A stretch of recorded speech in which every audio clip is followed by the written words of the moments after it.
Before I get into this next story, there is some larger context I think you should definitely know about. Because last week, Axios reported that Donald Trump has been telling people that Florida Governor Ron DeSantis, remember that guy, he's back, that Ron DeSantis has been begging for a top job in the administration. And that's according to two sources who say they spoke to Trump at his Miami golf club about it. Now, DeSantis has reportedly expressed interest in being the new permanent attorney general or secretary of defense, or even a spot on the U.S. Supreme Court. I'm just going to try to get that one out. So, everyone, Ron is available. His resume is ready. He'd even take a spot on the Supreme Court. Now, with that in mind, consider how Ron DeSantis is trying to jam through his new Florida congressional map and what is the latest in the mid-year redistricting fight that Trump kicked off last summer. Unlike Virginia and unlike California, only Florida state lawmakers, not Florida citizens, will decide if DeSantis' map passes. A map, by the way, that DeSantis only released yesterday, and that was shown to Fox News before it was sent to Florida lawmakers. I wonder how that happened, Ron DeSantis. There you go. Now, today, protesters in Florida demonstrated against DeSantis' map as the legislature began its special session. Despite this obviously being a part of a political redistricting fight, DeSantis has avoided citing politics for his redistricting plan. The Florida State Republicans have just been, going along with that line. As one Republican state representative said today, we haven't reviewed the political performance of any of the districts. Okay, there's just one problem with that statement. The architect of DeSantis' map specifically said he used partisan criteria to draw it. So there's that. Joining me now is Democratic Congressman Maxwell Alejandro Frost of Florida. It's great to see you. Let me just start by asking you about the meat of this. I mean, the Florida state constitution has an amendment that says that redistricting can't be done to favor a political party. So what's your reaction to DeSantis urging lawmakers to ignore that amendment and his team's kind of bogus, baloney, whatever reasoning for it? I mean, it's disgusting. And there's just so many potholes in this whole thing for him. Number one, he's complaining about the current map, saying the current map isn't right. But he wrote the current map, and it wasn't passed into law 10 years ago or 6 years ago. Just 4 years ago, he put this map forward, and it was passed by the legislature. That's the first thing. The second thing is in the state of Florida, for people who don't know, in the early 2000s, we had a ballot initiative to say we don't want maps drawn that favor a political party or a politician.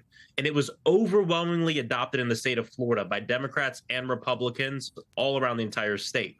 That is in our Constitution. And now you have the person who essentially wrote the map, like you said, the architect of the map, saying he used partisan information to draw the map. But if that doesn't convince you, wait, there's more. Fox News got the map before the legislators got the map. And not only that, but usually when you see a congressional map, it is put forth in terms of cities and counties, municipalities, et cetera. This map Ron DeSantis gave to Fox News had red districts and blue districts. So this is going to be litigated in federal court and in state court because it is unconstitutional. And also our hope is that some Republicans will join us tomorrow or join the state legislators tomorrow in voting this down because it's unconstitutional. And in fact, 3 voted no on it today in the Rules Committee, which was very unexpected. So we'll see what happens over the coming days, but a very illegal map. It is so interesting that 3 voted against it. I mean, there are some Republicans, and you just outlined that so clearly. I just learned from what you just said. But there are some Republicans that have expressed concern that this new Florida map could backfire and actually allow Democrats to pick up seats. I don't know that that was the reasoning of those 3 you mentioned. But do you think, as much as you are vehemently against this should not be happening, but do you think that's possible? Yeah, of course, it should not be happening. It's illegal. If it does happen, there's about 7 to 8 districts, because of the way they wrote it, that in 2020 would be R+8 or lower. Now, let's look at the special elections we just had in the state of Florida. We were overperforming by 15 to 20 points in the special elections across the whole state in districts that are pretty red. So you have to think, there could be a chance that not only do all of our incumbents come back, but that we could even gain more seats than we have now, depending on how things look in the midterm.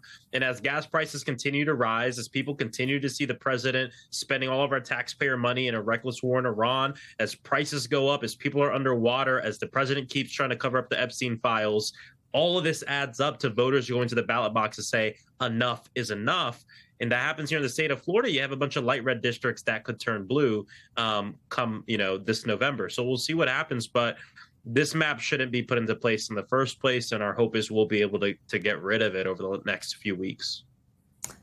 I mentioned at the top of this segment that DeSantis' redistricting coincides with reporting that he is looking for a job inside the Trump administration, that Trump has been talking about it. I also think the fact that he leaked this to Fox News is all related to this. But what do you make of these things, those two things really happening at the same time? Oh, 110%. Yes. Because all the Republicans in Florida wanted him to play it safe. They were saying, okay, one seat, right? Maybe get 2 seats if you can.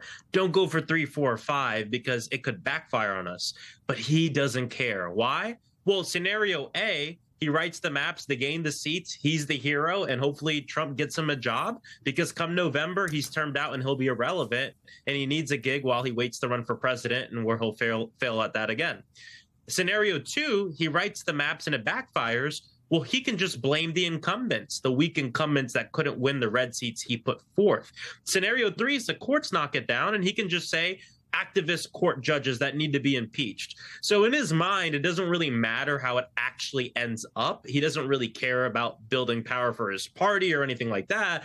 It's about him doing a solid for Donald Trump and showing Donald Trump that he'll do what he wants no matter what, because that is what you need to do to qualify to be in his cabinet. And so that's what the whole thing is about. He'll be irrelevant in November. He doesn't want to be irrelevant in November. He wants to be in the cabinet. Oh, he's happy to serve in the Supreme Court, reportedly. So I guess there's that.